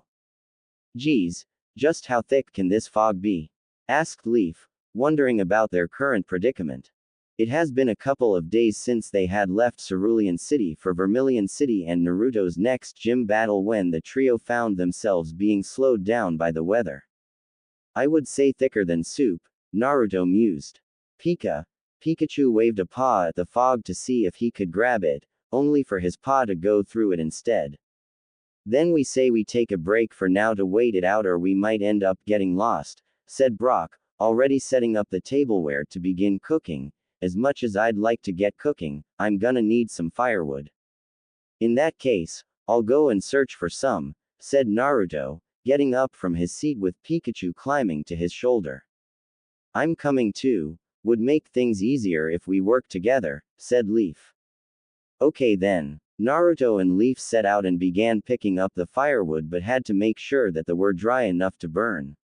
So far they had gathered a sufficient amount and were about to return to Brock when Pikachu noticed something in the distance and tapped Naruto's cheek to grab his attention. What's up, Pikachu? Asked Naruto. Pikachu, the electric mouse pointed at a certain direction for them to look. There they saw a soft glow of light through there. Naruto released a pulse of his aura and soon detected several signatures. Seems like there are a group of people over there. In this fog, I wonder why, said Leaf thoughtfully. Let's go and find out. The duo approached the glowing light to come across a group of boys dressed in school uniforms, albeit one of them was running on a treadmill while surrounded by the rest. It appears that they were quizzing the one running. So far the boy was doing alright till they asked at which level a Pidgey evolves when he slipped and fell off the treadmill. Can you really call yourself a Pokémon tech student when you can't answer a question like this one? Why are we even bothering ourselves with someone like you? Said the older student with contempt. The younger student stared at the ground in shame. I'm sorry. Hey, just what is going on here? They turned to see Naruto and Leaf approach with frowns on their faces. This is a private training session which doesn't concern the likes of you. There's no room for losers in our school. We're trying to maintain our standards, said the older student. Leaf gently helped the boy up from the ground before glaring at the older students. I don't know or care about the kind of standards that your school has, but Naruto and I won't approve of how you're treating him. Call it however you want to see it, your opinions don't mean a thing to us. Let's go, guys, no point wasting our time. See you later at school, Joe. The students walked away with a prideful stride, leaving the boy with Naruto and Leaf. Leaf turned to speak with the boy whose name is Joe. Are you okay? Joe nodded in affirmation. I'm okay, my name's Joe. Who are you two? My name's Leaf and he's Naruto with his partner Pikachu, said Leaf with Naruto and Pikachu waving at Joe in greeting. So who were those guys? Asked Naruto. Those were the infamous tech students, a voice spoke up, revealing to be Brock. I was wondering what was taking you two, so I came to check up on you. Sorry about that, Brock, but the name sounds kinda familiar, said Naruto thoughtfully. We heard of it back at Pallet Town. It's called Pokémon Technical or Pokémon Tech for short. It's a boarding school for exceptional students who wish to become Pokémon trainers, a guarantee to directly enter the Pokémon League without having to travel around to collect badges. I also read that the entrance and tuition fees are very expensive due to its high standards. Sounds like a rather lazy shortcut if you ask me. Where is this school anyways? Asked Naruto with a quirked eyebrow. It's right over there, said Joe, pointing ahead of them. Suddenly the fog began to clear, revealing that they had been standing right in the middle of the school campus itself. The fog was actually part of a simulation for training in the weather. We'd like to know why those guys were making you run on a treadmill while asking questions. I find it rather odd, said Leaf. My friends were just trying to help me, said Joe. Brock frowned at this. With friends like those, who needs enemies? But they help me learn how Pokémon evolve and learn particular moves upon reaching certain levels. Sometimes, I even pretend that I don't know the answers as the questions would get much harder. My mom and dad worked hard and saved money so I could come to school here, Joe explained. But that kind of help wouldn't be doing you any favors besides striking at your self-confidence. What do the teachers say about this? Asked Leaf. They don't know, but if they do then they would pretend to be unaware of it. Naruto frowned at this and Pikachu wasn't pleased with it either. I gotta agree with Leaf-chan that this system is doing more harm than good for the students here. I'd like to meet the person in charge so I can put a stop to this. Joe reached into the pocket of his jacket and held out a photo. Here's her picture. Everyone looked to see a picture of a rather pretty girl about his and Leaf's age. Wow, she's so pretty, said Brock with a dreamy look on his face, but got smacked in the back of the head by annoyed Leaf. Will you stay focused? Geez, Leaf groaned, why you even carry her picture around? Joe responded sheepishly, I may hate the way she treats us, but I like the way she looks. Naruto rolled his eyes at that. Seriously, man. Think you can take us to meet her? Sure. I need to warn you though. Giselle is ranked as the top beginner here in the tech. What exactly do you mean by rankings? Asked Brock. Those in the beginner class has the same qualifications of a trainer with 2 badges, the intermediate class has the qualifications of a trainer with 4 badges, advanced students has the qualifications of a trainer with 6 badges. Once a student graduates from Pokémon Tech, they earn a diploma and automatically qualify for Kanto's Pokémon League Conference, Joe explained. Sounds interesting and all, but let's go find this girl and see what we can do about this dumb system, said Naruto. Okay, it's this way. Joe guided them towards the main school building and took them to an elevator which took them up several floors before stopping. They stepped into a room to a lot of computers placed in rows of 2 and there's even a battlefield at the center of the room. The group then heard mild sounds of commotion which meant that someone is here. I think Giselle's around since she often comes here to practice. They located the source of the commotion and sure enough, they found Giselle along with the very same group of boys from before and they seemed to be amused about something. They turned to see Naruto and Ko walking but Giselle focused mostly towards Joe who became a bit nervous. Are you Giselle? Asked Naruto. Indeed I am. Giselle got up from her seat and curtsied. I'm the top student in the beginning class of the most exclusive club in the world, Pokémon Tech. It's sad that others aren't blessed with my beauty, my talent, my humble attitude. People call me a star, but I'm just Giselle. Wow, ain't she full of it, thought Naruto and Leaf. Giselle approached Joe with a small frown on her face. My classmates told me what happened, Joe, and I must say, I am quite disappointed. Huh. Joe was taken aback with shock. I've been looking over your performance and test results which show that you've been falling behind. If you don't shape up, you'll be left behind and never graduate, which would bring shame to us all. Giselle turned away from Joe with the boy simply there as the tendrils of despair began to wrap around his heart.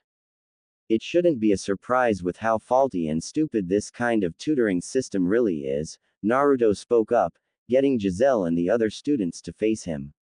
What did you say? Giselle frowned at the blonde trainer and his Pikachu. Did I say stutter? I said your system is pathetic and nothing more than sophisticated bullying. I don't know who you are, but that doesn't give you the right to criticize how I do things in this school. Leaf scoffed. More like this should have been done in the first place and you wouldn't be this egotistical. Giselle simply smiled. Goes to show how much you know. No doubt you aren't aware that Pokémon are only as strong as the trainer who raises them. A Pokémon that's weaker but better trained can still win, depending on the trainer. Giselle glanced towards Joe. I hope you're learning something from this, Joe. A Pokémon's level of training is just as important a factor as a Pokémon's type in deciding a match. A first-class Pokémon trainer can calculate that. Naruto stepped forward to confront the so-called top student. Now hold on there. There's so far more to training a Pokémon than simply calculating levels. And who might you be? Asked Giselle. My name is Naruto Un Ketchum and she's Leaf Green. We're both from Pallet Town. Then how long have you been on your Pokémon journey? Naruto hummed in thought for a moment before answering. Give or take, about 1 month and 3 weeks. I've earned the Boulder Badge and the Cascade Badge. Giselle gasped in faux shock. That long and you let your Pikachu out free without taming it? Maybe your Pokémon are training you instead since you're letting it wear a hat. First of all, Pikachu is a guy. Second of all, he doesn't like being inside his Pokéball and prefers to be outside, which is fine by me. I always consider the opinions of my Pokémon. Which is how many, by the way? Asked Giselle. In addition to Pikachu, I have 5 Pokémon with me, said Naruto. That's all you have? New trainers at this point would have 6 Pokémon and yet you won 2 badges with only 5. Seems like you've been having a lucky break, wouldn't you agree?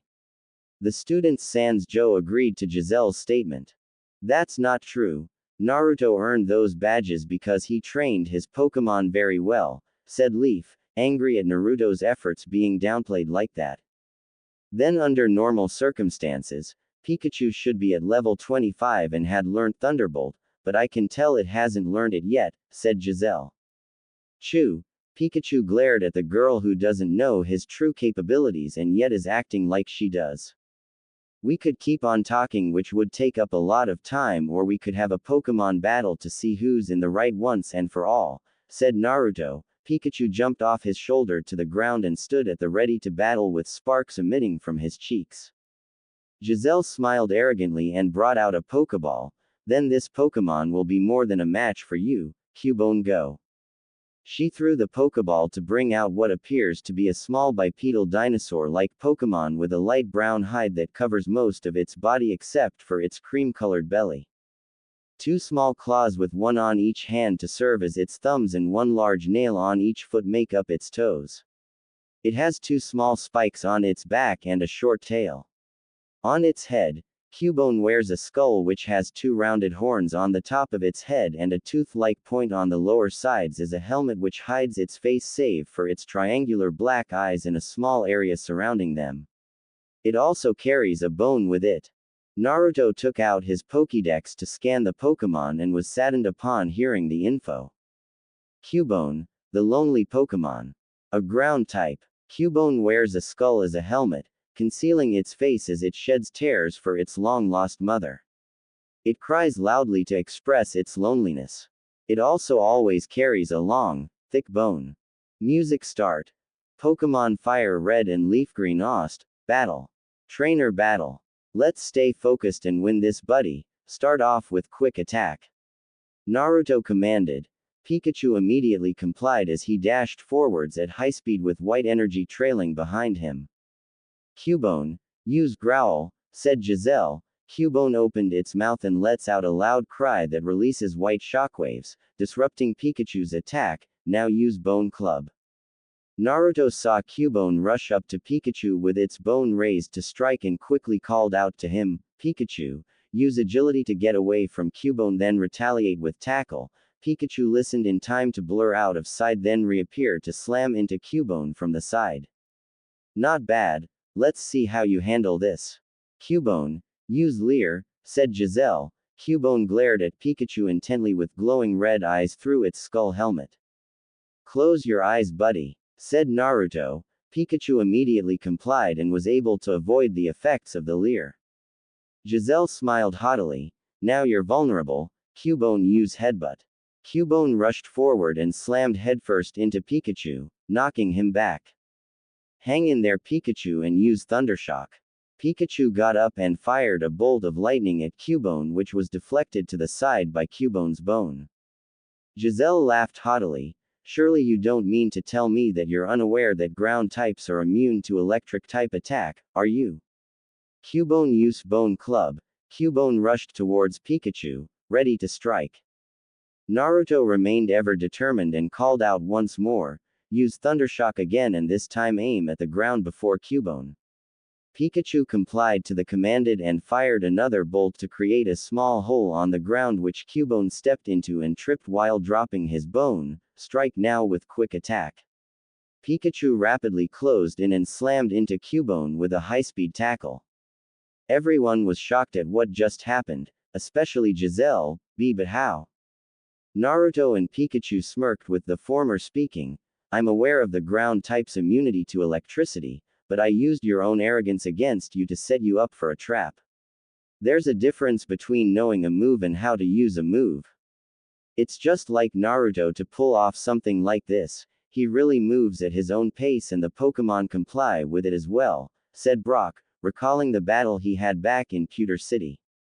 I know, I remember he won our games back home through methods no one would have come up with, said Leaf, watching the battle attentively. Cubone, hurry and get your bone back, said Giselle urgently. Cubone got up and ran for its bone laying nearby. Not gonna happen as it's already over. Pikachu use Iron Tail. Naruto called out. Pikachu rushed towards Cubone as his tail took on a metally sheen and leapt into the air with a somersault. Just as Cubone reached for its bone, Pikachu slammed his hardened tail right on its head, making it collapse to the ground with swirls in its eyes which marked the end of the battle. Music end. Giselle shakily held out her Pokeball towards her fainted Pokémon. Cubone return, she recalled it back into the ball. I never read of a Pikachu being capable of learning Iron Tail or even using Thundershock in such a way. It goes to show that books won't always hold all the answers. Technically, books are the records of what trainers experienced in the past. I train my Pokemon to be ready to go against anything, especially type mismatches. They believe in me just as much as I believe in them, and we both learn so many things as we go about our journey. My Pokemon and I don't like taking shortcuts like what this school offers, but rather take things head on with hard work and determination. Amazing, said Joe in awe of the battle while the other students were in shock. I hope this helps you realize how flawed your system is and to help your fellow students at a steadier pace with no bullying involved, said Leaf, wanting to make that they got the message clearly before they left. Giselle nodded in understanding. I see now there's more to battling than what's written in the textbooks. But I won't downplay your skills though, we both still have a lot to learn as trainers, said Naruto with a foxy grin, getting Giselle to smile as well. I've decided, Joe spoke, I'll go home and start fresh as a Pokemon trainer by going on a journey like you, Naruto. I'm sure to learn more than here. That's cool, Joe, but remember that you don't exactly have to travel alone either, said Naruto. Soon it was time for Naruto and others to be on their way for Vermilion City while Joe began making plans to return home to properly restart his career as a Pokemon trainer and explain the reasons for doing so to his parents. Giselle watched Naruto leave with a thoughtful look on her face.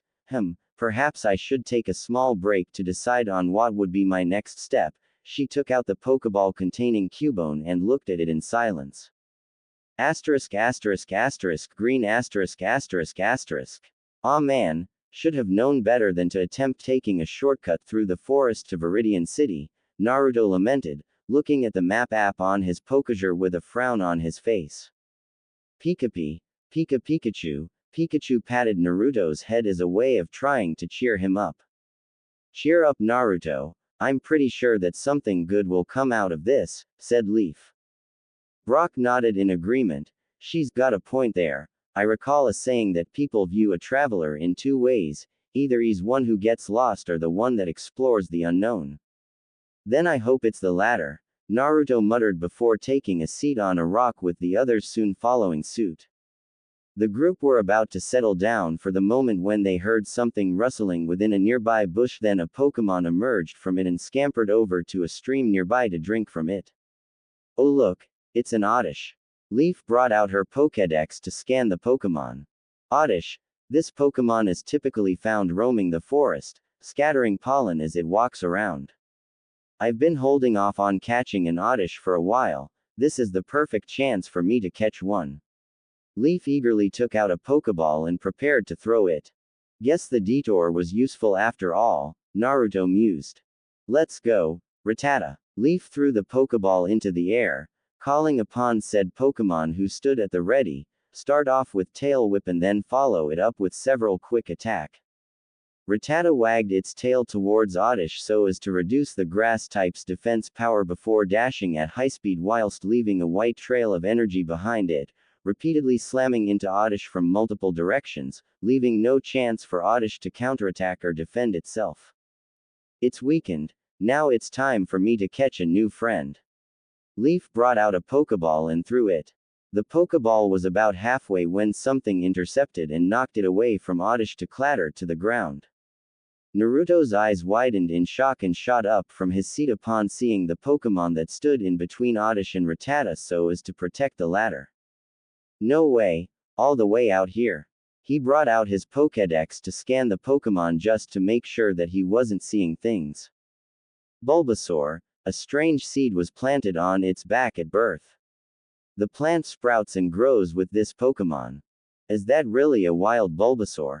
I thought they're extremely rare to find besides being handed out as starters to beginning trainers, said Brock confusedly. The Bulbasaur snarled before launching a barrage of razor-sharp leaves from the bulb on its back towards Rattata.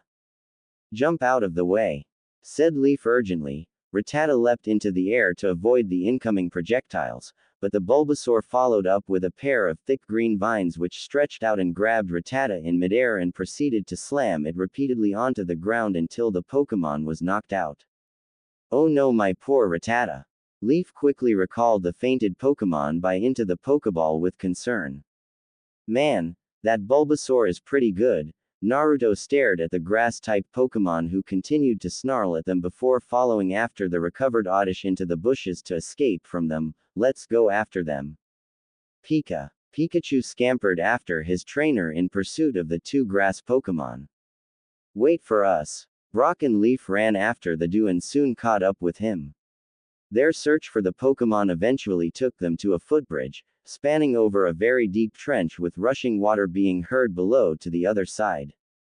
That's weird, the map didn't say anything about a bridge here, said Leaf, checking on her Pokegear. Maybe it was recently built, then again the bridge doesn't exactly look very stable, like it hasn't been maintained in quite a while, Brock pointed out upon looking a bit more closely at the bridge. Naruto hummed in thought as he looked at the bridge, working on a solution to get them across to the other side. Then he snapped his fingers upon coming up with an idea as he took out a Pokeball from his belt. Butterfree, I need you. He tossed it into the air to call said bug Pokemon. Free. Butterfree fluttered before the blonde, eagerly awaiting his orders. I need you to use your string shot on the ropes. Butterfree nodded in affirmation and proceeded to launch his silk along the bridge's ropes. The others were confused at first, but Brock soon figured out the reason why Naruto was doing so. I get it now, you're having Butterfree use his silk to strengthen the ropes so that they won't break when we're crossing the bridge, said Brock. Naruto nodded in response. Yeah, it's a lesson that my mom taught me, it never hurts to be extra careful. That's just like her, said Leaf. After safely crossing the bridge to the other side, the group resumed their search for the Bulbasaur and Oddish, but things started getting weird for them. They were falling into hidden pitfalls and snare traps. Guessing that I'm not the only one who thinks that someone set up these traps for a reason, said Naruto, who's currently dangling upside down due to his leg having been caught by yet another snare trap. You're not wrong about that. Whoever it is must really not want any strangers around, said Brock, keeping any eye out for any more hidden traps. Well, all the traps are doing is getting me annoyed, Leaf added, patting the dust off her skirt much to her displeasure. Naruto reached into his back pocket and brought out a Swiss Army knife which he used to cut the rope, then landed safely on the ground with a forward roll. This rather piques my curiosity instead of driving me away. Same here, curiosity is the trait of a Pokémon journalist. Let's just hope that it doesn't get us into trouble, Brock advised the duo. Despite falling into several more traps, the group eventually came upon a cabin house in the middle of a clear with a lake nearby. There, they saw a woman tending to some Pokémon until she noticed them and became quite frightened. Who are you and how did you get here? Asked the woman fearfully. Naruto waved his hands in a placating manner. Whoa there, calm down. We're not here to cause any trouble. You're not. Leaf nodded in response. Yeah, we were just trying to find what was so important that there were so many traps. The woman appeared to have calmed down a bit. So, you're not here to catch the Pokémon?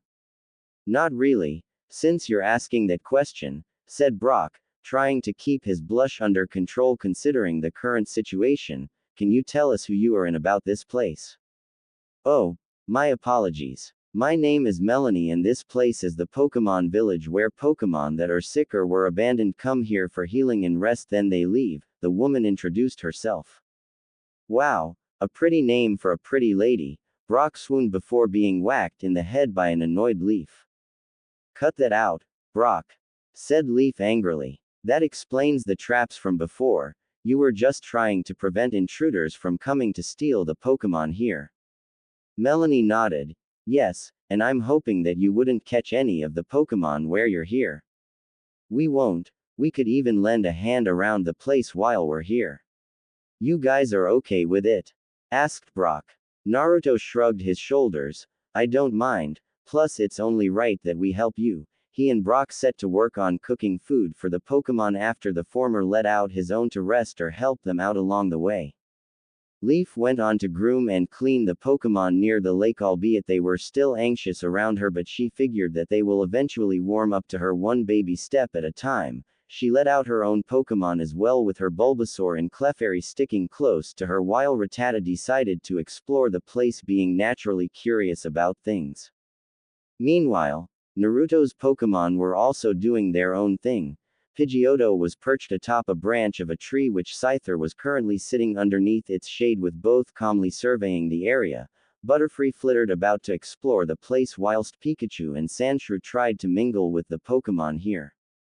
Leaf was brushing the fur of one of the wild Rattata when she heard something from behind her and looked to see an Oddish which she quickly recognized. Wait, you're the Oddish from before. Oddish odd. The grass Pokémon nodded nervously. I'm really sorry about before, Rattata, and I thought you were a wild Pokémon and we wanted to catch so you can be our friend. Oddish. I had been wanting to catch an Oddish for a while now, and seeing you was a chance I didn't want to let slip, plus I like grass types a lot, although I'm still open-minded to catching other types. Leaf stretched out a hand to Oddish. So what you do say, can we start over the right way this time?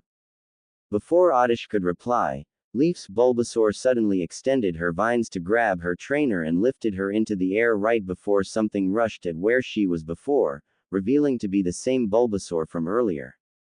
Bulbasaur. Leaf's Bulbasaur demanded why Bulbasaur was trying to attack her trainer, with the Pokémon simply growling at her and looked ready to fight. Hey, what's going on? Naruto ran over to stand in between them and try to learn the cause of the problem. I don't know either. I was apologizing to Oddish for what happened before when Bulbasaur attacked from out of nowhere.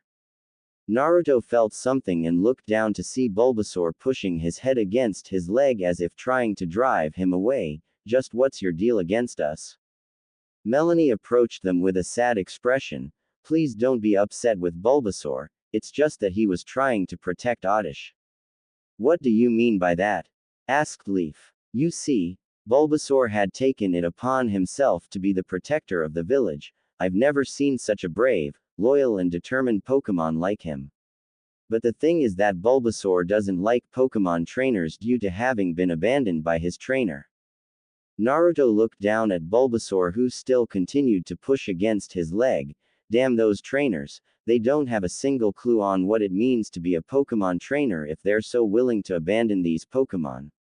It's really awful, said Leaf sadly. Sometime later, Naruto and Brock were done cooking and served everyone with their food. Pokémon found the food to be quite delicious, with Melanie requesting for the recipe, which they kindly gave to her. Pikachu and the others were finishing their meal when the former noticed that Bulbasaur was glaring at them and decided to confront the Pokémon. Pokémon translation on ****. Okay. Why do you keep glaring at us? Asked Pikachu. Why do you keep hanging around him? Don't you know that he'll eventually abandon you the moment you no longer meet his standards or he gets a better Pokémon? Said Bulbasaur angrily. Pikachu frowned in response.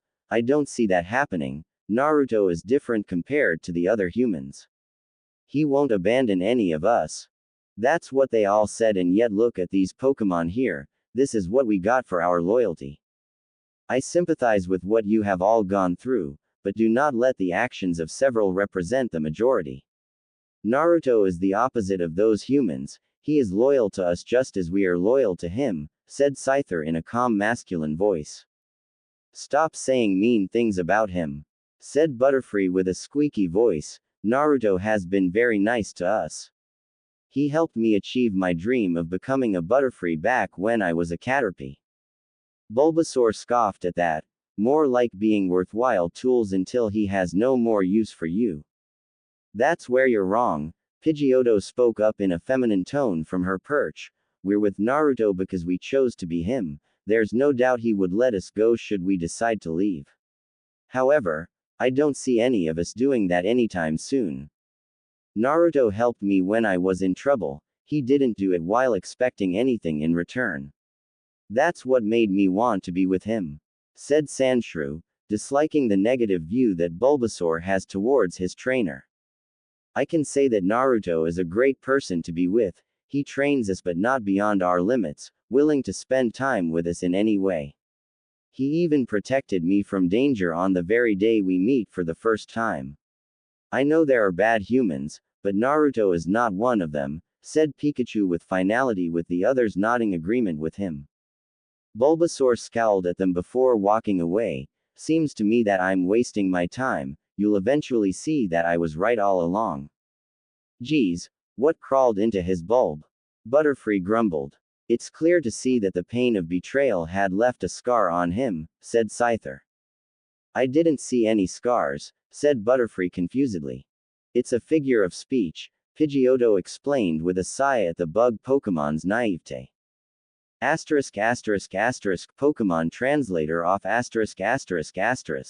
Bulbasaur walked while grumbling to himself, annoyed at how those Pokemon ignored him and continued to believe that their so-called trainer will never abandon them. If they knew the truth, then they would save themselves from the pain of betrayal. Bulbasaur looked around and noticed that the very person whom they were arguing about was nowhere to be seen save for his friends who were currently talking to Melanie, agitating the grass Pokemon even further. Bulbasaur began to search for the human so as to make sure that he wasn't up to no good when no one is looking. He walked around for quite a bit until he finally found the human sitting cross-legged in the middle of a small clearing with his eyes, showing no signs of movement save for the slow rising and falling of his chest as he took in deep breaths before letting them out. Grumbling in annoyance, Bulbasaur approached the human with a vine extended to wake him out of whatever it was he was doing so as to make him return to the others when the Pokemon suddenly felt a sense of calm which was easing him of his anger much to his confusion. Bulbasaur then noticed that the feeling was originating from the human before him but couldn't figure how that was possible. Suddenly, Naruto's eyes snapped open and turned his head in the direction of where the others are before jumping to his feet and running towards them. Bulbasaur ran after him while wondering at the rapid change in behavior but eventually got his answer as there were a group of strangers who were not supposed to be here. Apparently, the human and his friends were familiar with these group of men wearing black jumpsuits with a large red R on the chest and black hats, along with gray boots and gloves since they were standing protectively in front of Melanie and the other Pokemon. So the rumors were true. There really is a hidden village with all the Pokemon we can get, said a grunt with greed in his voice. How did they get past the traps? Asked Melanie worriedly. Another of the grunts scoffed in response. You may have gotten us by surprise with those traps at first, we were able to avoid them altogether. Leaf glared at the thugs. Sorry to disappoint you, but there are no rare Pokemon here. Like we would believe that. You must be hiding them somewhere, so we'll just have to get rid of you brats first before finding them for the boss. Brock took out a Pokeball whilst Leaf and Naruto's Pokemon stood by their trainers to help them. We won't let you have your way. Go Onix. He threw the Pokeball to call on the giant rock snake Pokemon for battle. We'll see about that. Let's get 'em boys. The grunt threw a Pokeball with the others following suit, revealing their Pokemon to be Beedrill, Raticate, Fearow and Pinsir. Music start. Pokemon Fire Red and Leaf Green Ost, battle. Trainer battle. Beedrill, get those brats by using Poison Sting. A grunt called out. Beedrill's needle arms glowed purple before launching a barrage of purple arrows towards the group. Onix, block that Poison Sting while using Harden. Brock quickly responded. Onix's body glowed for a moment as it moved into position and deflected the incoming projectiles with hardly any damage inflicted on it. Raticate, attack with bite attack. Raticate lunge at the group with its teeth bared to attack. Bulbasaur, use Vine Whip to stop that Raticate and slam it to the ground. Leaf's Bulbasaur extended her vines to intercept the Raticate, grabbing it in midair before strongly slamming it to the ground. The Raticate got up to attack again only to be knocked back from a tackle attack by Bulbasaur, who was displeased with the presence of Team Rocket. Bulbasaur. The grass Pokémon growled at the grunts. This little runt thinks he can take us on Firo. Use peck on that walking bush. A grunt sneered in command. The Firo swooped at Bulbasaur and began attacking repeatedly with its beak as Bulbasaur hopped left and right to avoid getting hit by the flying type move, which could hurt him a lot. Pidgeotto, get Firo away from Bulbasaur by using quick attack. Naruto called out. Pidgeotto immediately complied as she took off at high speed with white energy trailing behind her, then slammed strongly into Firo from its blind side, knocking it away from Bulbasaur. Nice one. Why you little Pinsir, use focus punch on those brats. The rocket grunt's Pinsir ran with one of its fists glowing white and landed a hit on Onix, making it roar in pain. Hang in there, Onix. Use rock throw, said Brock, with the rock-type Pokémon slamming its tail into the ground and rocks flew out and knocked the Pinsir away. Bulbasaur, use Razor Leaf on Raticate. Leaf's Bulbasaur launched a barrage of sharp leaves to strike the grunt's Pokémon, much to his chagrin. Raticate, use Super Fang on that brat's Pokémon. The grunt growled. Raticate lunged with its teeth bared to attack. Naruto was quick to intercept with a command. Scyther, use Vacuum Wave to stop that Raticate. Scyther channeled energy into his claws before swinging them to launch an X-shaped slash wave which struck its target, knocking out of the battle. That's one down. Bulbasaur was preoccupied with fighting the other Pokémon that he failed to realize that the grunt's Beedrill had snuck up from behind until it was too late when the grunt gave out a command. Beedrill, use Twineedle on that Pokémon. Grass-type turned around only for his eyes to widen in shock as the Beedrill closed in with its needle arms poised to strike. Everything suddenly went into slow motion with the bug Pokémon getting closer, when it was suddenly blindsided by a shoulder tackle from Naruto. Bulbasaur, are you okay? Asked Naruto urgently, keeping a close eye on the recovering Beedrill. Bulbasaur didn't reply, looking at the supposedly bad human who had saved him and recalled how Pikachu and the others regarded him so positively. Hang on while I deal with this one. Pikachu, use Thundershock.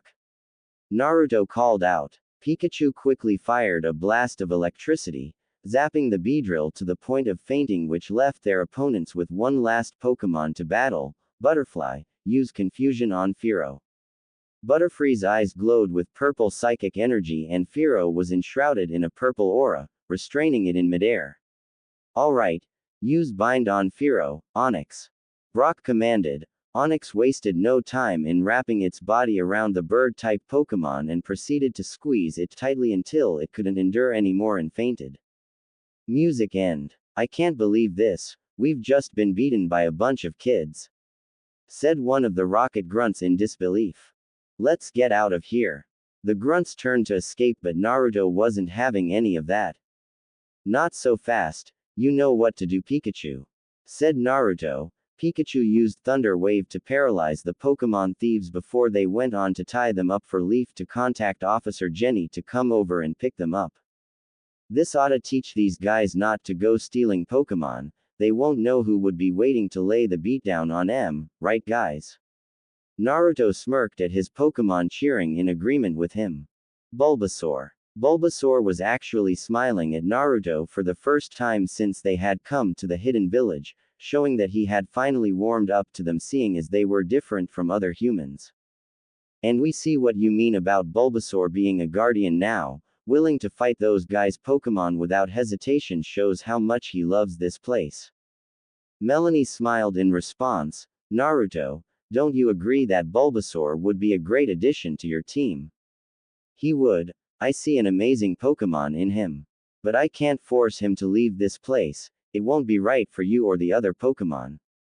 I know, which is exactly why Bulbasaur should go with you, said Melanie, surprising everyone, especially Bulbasaur himself. Bulbasaur turned to Melanie, wondering why she said that as she carried him in her arms. Bulbasaur has been protecting the village for so long, but this place is just too small for his bulb to grow. He needs to go to the outside world to do just that and achieve the potential that we both see in him. Please do me this favor. Take Bulbasaur on your journey with you. I just know that he would be a good companion for you and your Pokémon. But who will be here to protect you and the Pokémon?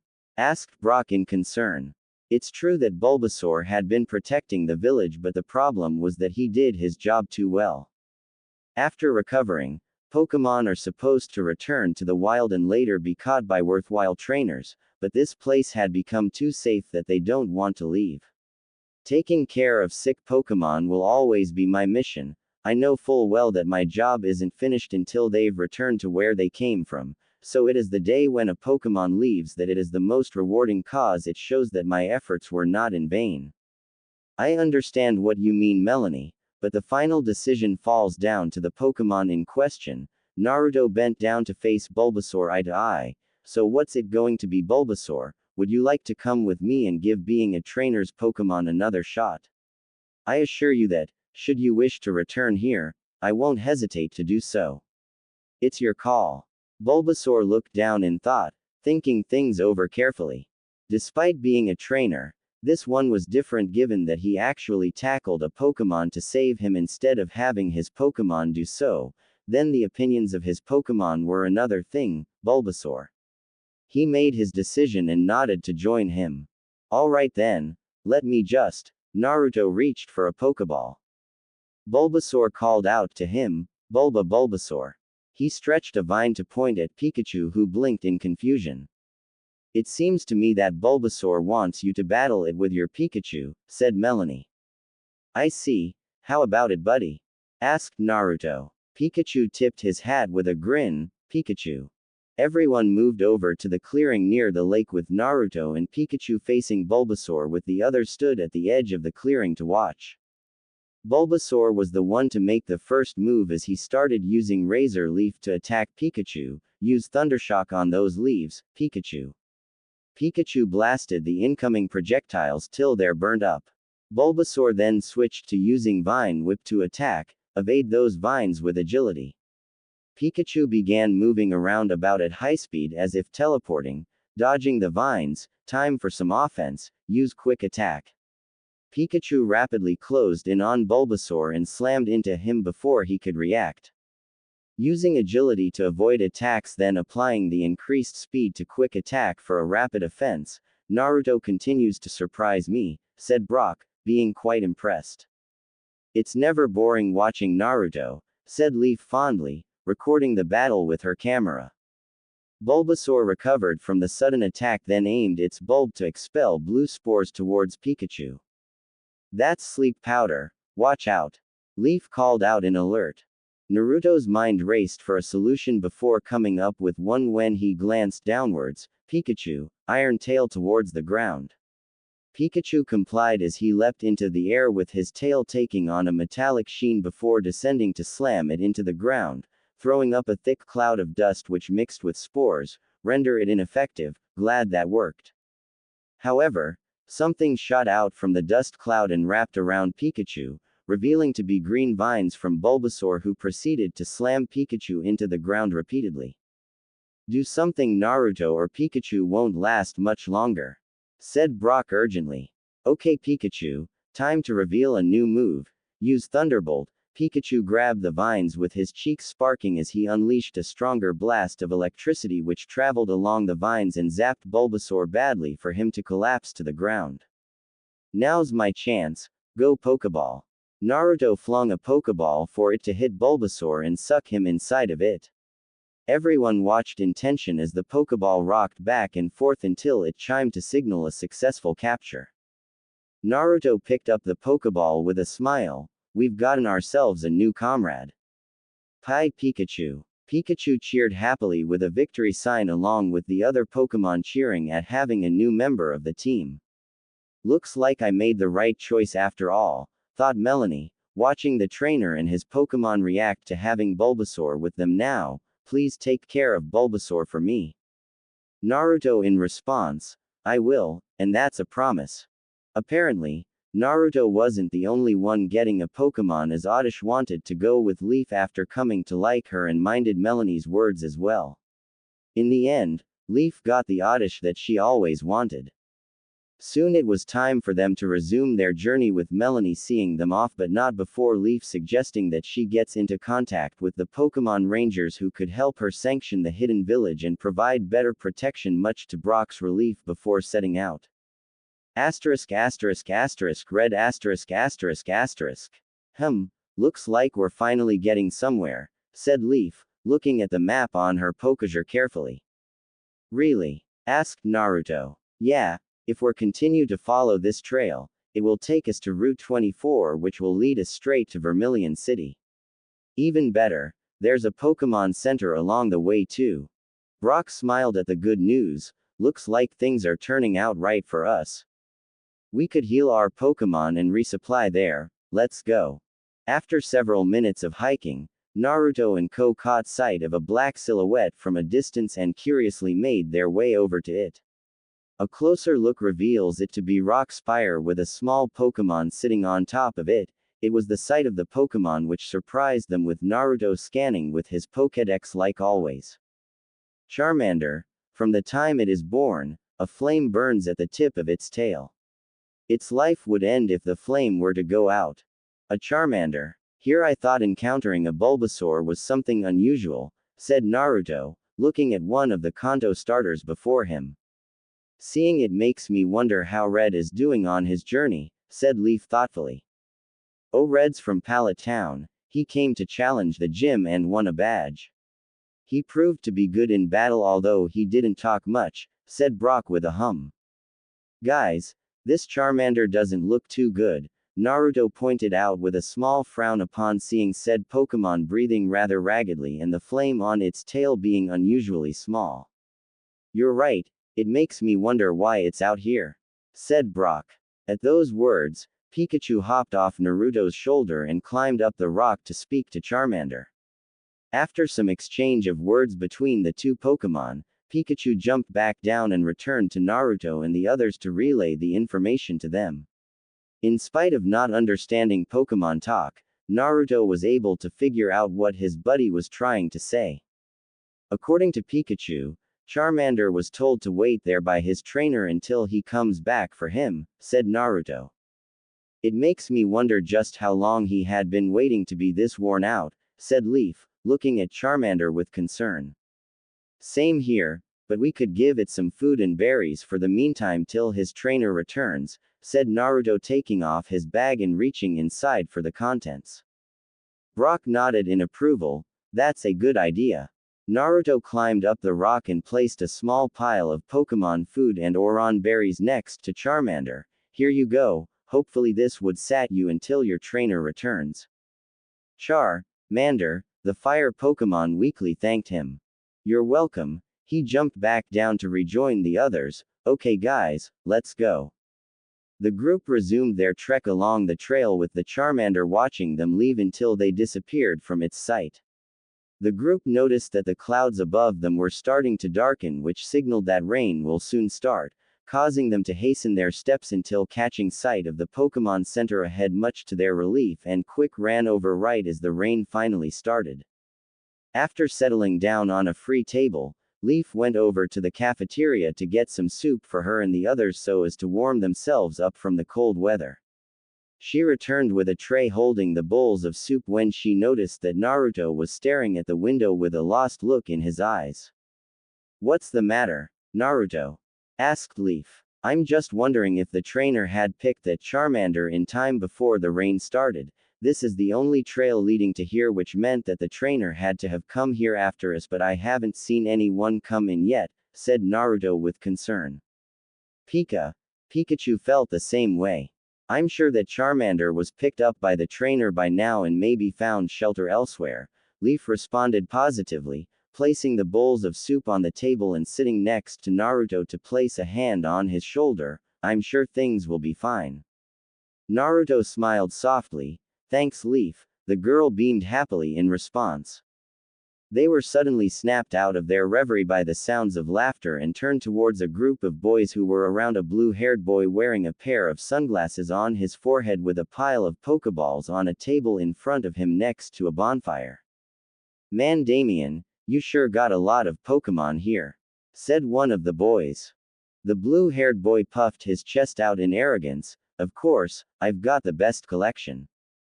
No doubt about that. By the way, Damien, didn't you have a Charmander before? Asked another boy. Hearing this made Naruto and Ko snap their heads sharply towards, feelings of dread beginning to form in their hearts as they hoped that they were talking about some other Charmander. Damien scoffed in response. I had one, but that thing was so weak that it couldn't even beat the weakest of opponents. How could he say that? Any Pokémon can be strong in the hands of a good trainer. Naruto's a perfect example, said Leaf angrily. The person in question was growing angrier by the second.